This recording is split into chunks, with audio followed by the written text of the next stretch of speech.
zviri kuitika haungazvigoni. Vamwe baba nezuro zuva richipisa zvisingamboiti.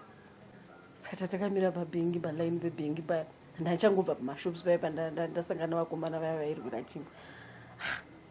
Ndabvunza ndikati, kubaba ava vari kufamba vakapfeka juzi kuri kupisa kudai havasi kunzwa zuva.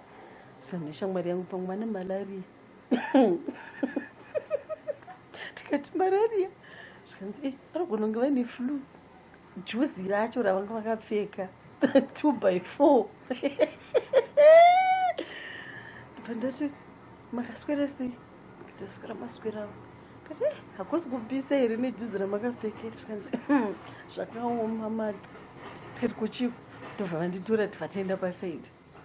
Zvikanzi izvezvi kutaura kunoku handina sheti. Ndikati hamuna sheti? Zvikanzi ndikati kusheti mese.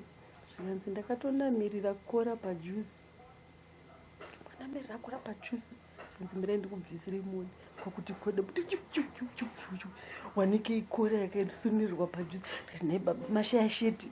Zvikanzi handina mari. Newe kusara kwakaita mabere ikoko kumbondosunira sheti.